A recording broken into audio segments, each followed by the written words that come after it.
Back in the 1960s, Henry Ford II would embark on a seemingly impossible task: build a purpose-built endurance race car that could dethrone Enzo Ferrari from his never-ending reign of racing dominance, after Enzo had snubbed Ford on a business deal gone south, Ford's potential acquisition of Ferrari. In response, Ford would use every tool at its disposal and a blank checkbook to create one of the greatest racing cars ever built, the GT40. But you probably already know that from the Ford vs. Ferrari movie. The one thing that movie doesn't cover, however, is that there was one very specific car that the GT40 itself was based on, so much so that it arguably could not have existed without it. That car was the Lola MK6 GT. Now, to understand the car that the GT40 was born from, we need to chart a course back through its history, which started 3,000 miles across the pond in the UK. It was here where Eric Broadley was located. Now, Eric Broadley was really the initial key to the GT40 story, as he was the man behind the fledgling race car manufacturer Lola.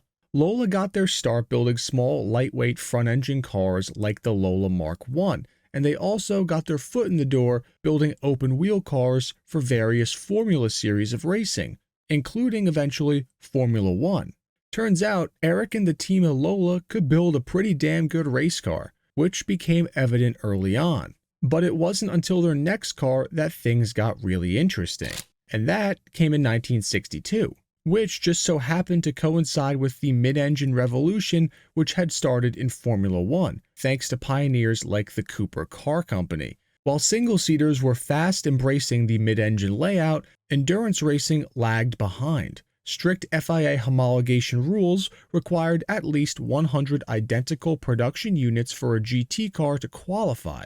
This regulation stifled innovation as no one wanted to build 100 mid-engine Grand Tourers without knowing if they'd even work, let alone sell. Ferrari hesitated to do so for the longest time, and most others didn't even bother trying. But change was coming. Just like how Rec Watches has changed the watch industry for car enthusiasts like us with their new series of exclusive watches made from real GT40 components, taken from the first production GT40 chassis ever built, chassis number P1001. Not only was this the first production GT40 ever built, but it was also the car shown at the 1965 New York Auto Show and at the World's Fair. And was also the very car that racing legend Jackie Ickx used to make his Le Mans debut, of which he would go on to win 6 subsequent times. Rec Watches managed to source original coolant pipes from this car, and they repurposed them into the tachymeter rings of each watch. So each piece carries an authentic part of GT40 history, and this collection is limited to 3 editions of this amazing timepiece, each of them to match a specific GT40. The FAV Shelby car with its blue and white debut livery, with just 359 pieces of that watch being built. The Essex Wire car in its Le Mans colors, of just which 298 watches will be built. And the Sid Taylor variant, of which there are 293. And with these watches, it's not just the coolant pipes, but every detail ties back to that GT40. The 40mm case mimics the car's iconic 40-inch height. The 24-hour subdial nods to the race at Le Mans, and the see-through case back is a clear callback to the 3-spoke steering wheel fitted on the period GT40s, framing a manual wind flyback chronograph with a 63-hour power reserve. This here isn't just a watch. It's a piece of motorsport history that you can wear on your wrist every day. And because each edition is limited to that original GT40 material, once they're gone, they're gone. Pre-orders are now open at Rec Watches, so click that link in the description and use coupon code RARECARS to save 10% off of your very own P1001 timepiece. But hurry, because that discount is only available to you guys for a limited time. In 1962, the FIA made a bold pivot. They scrapped the World Sports Car Championship and replaced it with the International Championship for GT manufacturers. At first, it looked kind of like a step backward for innovation, but buried in the rulebook was a crucial clause, an allowance for an experimental Grand Touring car with no production minimums. I repeat, no production minimums were required. This loophole cracked the door wide open, and Eric Broadley was ready to kick it down. Armed with the newly developed Collodi Tipo 37 transaxle, which was built for single-seater racing, this was the first gearbox capable of handling the torque of an American V8 in a mid-mounted application. Broadley began building a car that no one else dared, a mid-engined GT, fitted with a 260 cubic inch small block Ford V8 that was eventually upgraded to a 289. The result was that Lola MK6 GT.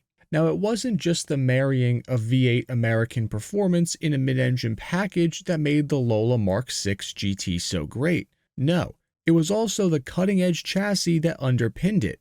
The Mark VI used an aluminum monocoque chassis in a world where virtually every one of their competitors still used a space frame chassis. See, a space frame at its core is a skeleton, an interwoven lattice of steel tubes welded together. It is strong, relatively light, and easy to modify, but it has its limits. Each tube must bear its share of the load, and that means a lot of extra reinforcement, lots of extra welding, and ultimately, that translated to more weight. And for race cars, weight was the enemy. Now enter the monocoque chassis though.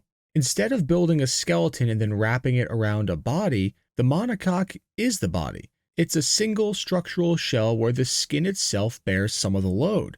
Think of it like an eggshell. It's thin and light and deceptively strong because its shape and construction distribute the forces across the entire surface rather than focusing them on all the individual stress points on a space frame. Made from aluminum sheets bonded and riveted together, the Mark VI monocoque chassis offered superior rigidity and torsional stiffness, which were two critical ingredients for race car handling.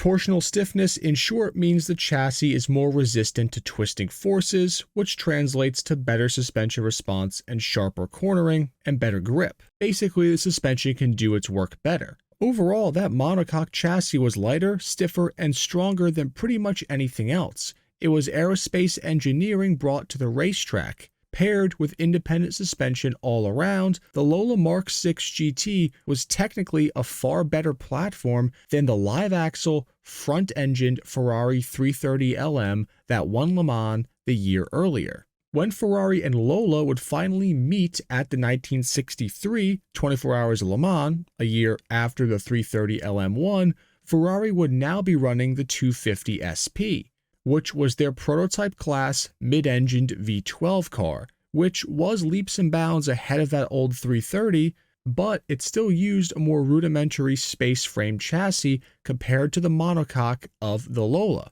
On paper, the Lola Mark VI was a shoo-in to win. However, the more technologically advanced car could have really benefited from some more time under the knife sorting out all of its ancillary attributes. But they couldn't move the race dates. The Mark VI ran at the 1963 24 Hours of Le Mans, but unfortunately it did not complete the race due to a gearbox-related incident that occurred. Nonetheless though, Ford at this time, who had their sights set on dethroning Ferrari, saw this mid-engined Ford-powered monster and knew if they could work out the kinks, that they would have a real shot of taking out Enzo. So they acted fast. Ford moved to acquire the rights to the Lola Mark VI GT program and all the vehicles associated with it. At this point, there were 3 Lola Mark VI GTs built, 2 race cars, and the iconic silver production-ready prototype car. However, just before the Ford acquisition, Lola had sold the third car to a man by the name of John Mecum, who refused to give the car or sell it back to Ford.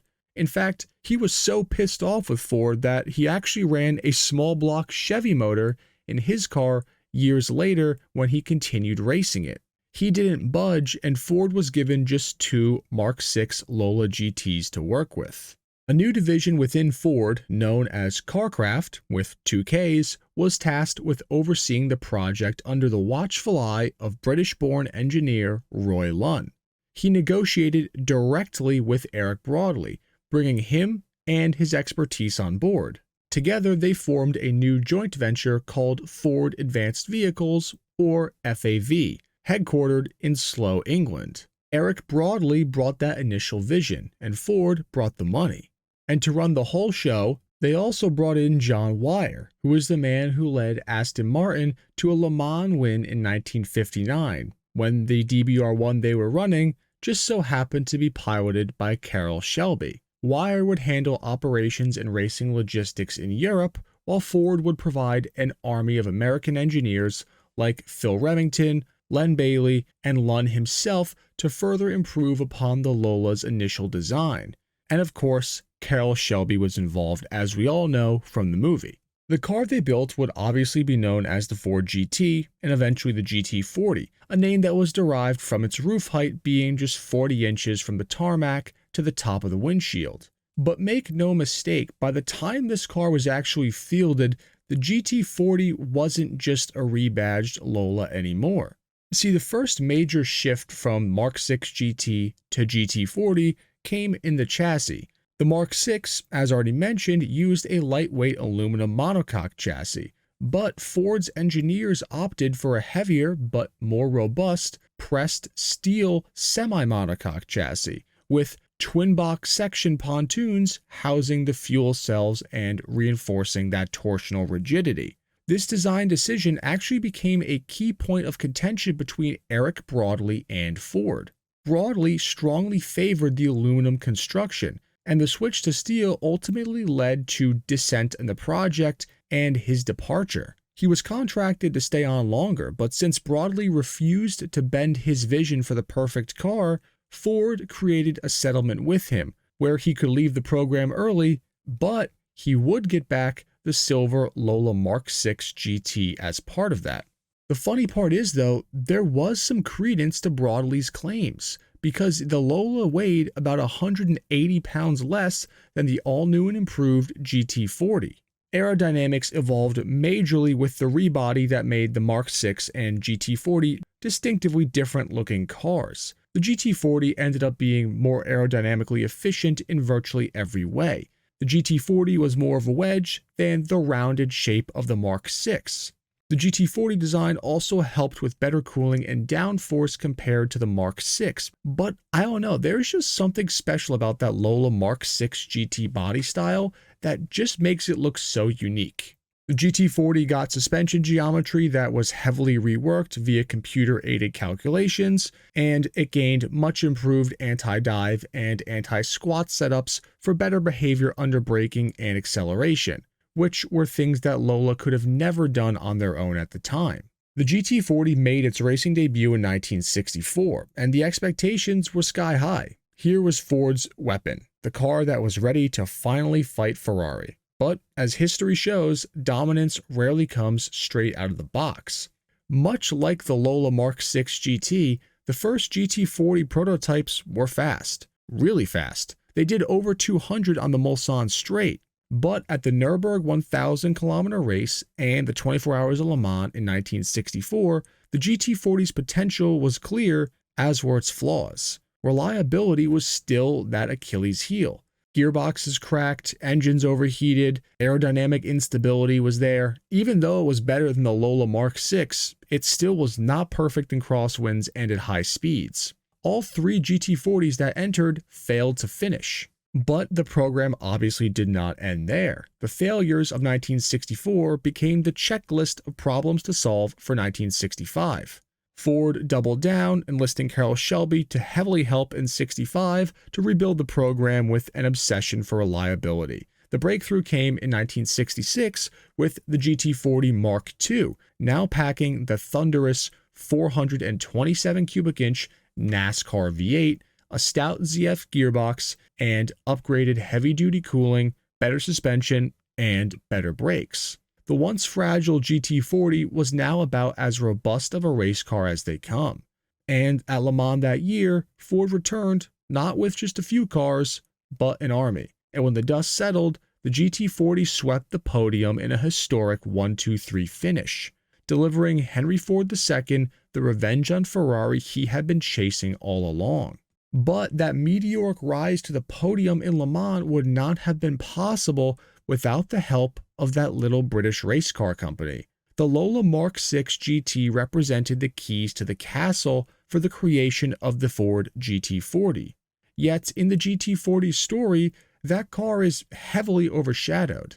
The MK6 GT walked so the GT40 could run, and while there somehow are even less MK6 GTs out there than there are real GT40s, the legend behind the GT40 helps it far outweigh the value of the Lolas. But to be honest, I don't know if they should. Let me know what you think in the comments down below. Does the Lola MK6 GT get enough credit? I don't think it does. I hope you all enjoyed the video. Thank you to tuning in to another Rare Cars video. If you enjoyed this, please make sure to like, share, and subscribe. It really helps me out. And if you're looking for an amazing GT40 themed timepiece, be sure to check out Rec Watches. But until then, I'll see you all in the next one, enthusiasts.